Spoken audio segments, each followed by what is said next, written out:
It started with a screenshot from my friend Mike. No message, just a picture of me passed out on my couch after a brutal work week. Mouth open, hair a mess, probably snoring, not my finest moment. The caption from my girlfriend, Sarah, hit harder. Imagine waking up to this every day. Her friends piled on with laughing emojis. One from her best friend Lisa read, "Time to trade up."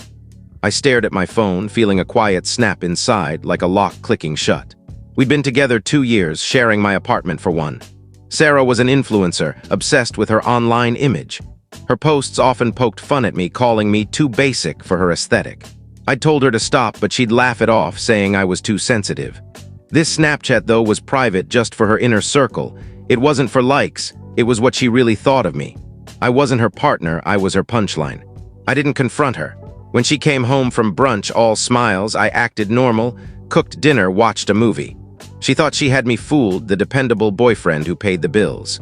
She didn't know I was already planning to dismantle her world. For 2 days, I was the perfect boyfriend. Sweet notes, extra attention, she lapped it up, probably thinking I was groveling. Meanwhile, I was setting a trap. Sarah's life revolved around online clout, being seen at the right places with the right vibe. Her latest obsession was Vibe, a pop-up restaurant so exclusive it was a status symbol just to get in. She'd been dying to go. I'm handy with tech, so I spent a night crafting a fake email invitation from Vibe.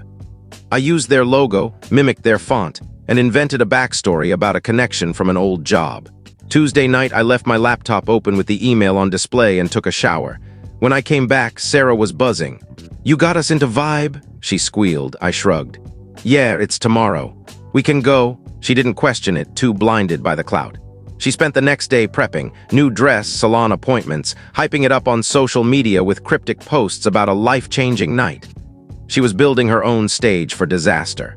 Wednesday night, Sarah looked stunning, filming herself in the car I'd booked, live streaming to her followers. Headed to the hottest spot in town. I gave the driver an address in the city's trendiest area. We pulled up to a sleek warehouse with an unmarked door, velvet rope, and a bouncer who could have doubled as a linebacker. A small line of stylish people waited outside. It looked perfect because I'd made it that way. The bouncer, the line, the whole setup, actors I'd hired through a local theater group. I'd rented the entrance for 2 hours. Sarah, still filming, strutted to the rope. "Reservation for Sarah," she said like she was somebody. The bouncer, a pro named Carl, checked his clipboard. "No Sarah here." Her smile faltered. "Check under Tom." He got the invite. Carl shook his head. "No Tom either, private event." Panic crept into her voice. "This is impossible. I'm an influencer. My followers are watching." Right on cue, an actor playing the manager, a sharp older guy in a suit, stepped out. "Is there an issue?" he asked. Sarah ranted, her voice cracking. The manager checked his tablet, then said, "I'm sorry, but there's no record of you. We've had issues with fake invitations. You may have been pranked." Her face collapsed. In front of her live audience, she was crumbling. The manager added, "Please step aside. You're holding up our guests." As he escorted her away, tears streaked her face. I pulled out my phone, snapped a photo of her, defeated with the velvet rope in the background, and posted it to my rarely used Instagram.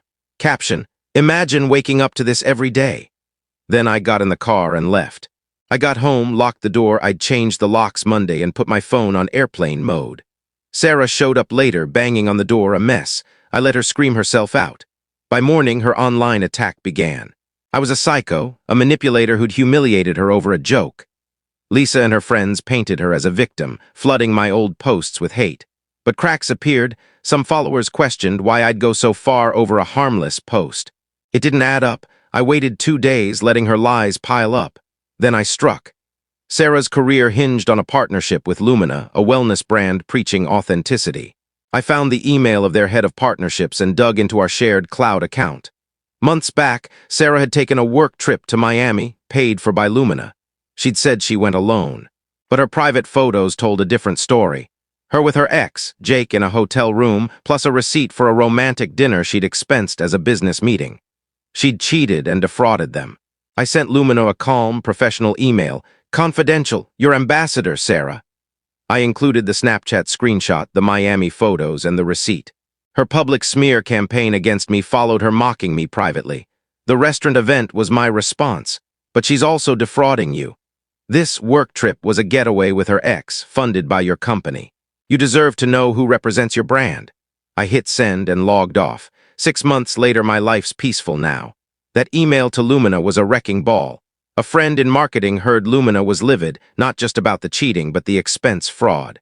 They didn't just drop Sarah, they invoked her contract's morals clause, sued her for the Miami costs, and demanded damages. The influencer world turned on her. Blacklisted, she lost every brand deal. Her friends, including Lisa, vanished when her status did.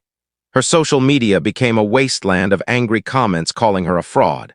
Last I heard, she's bartending to pay legal bills, living with roommates in a rough neighborhood. I saw her once crossing the street at a stoplight. No designer clothes, just a tired woman heading home. She didn't notice me. I didn't feel joy or anger, just nothing. She was a glitch I'd fixed, a broken part removed. The real revenge wasn't the restaurant stunt. It was exposing her lies to the world she cared about most. Sarah thought she could make me a joke. Now her life's the punchline, and I'm long gone.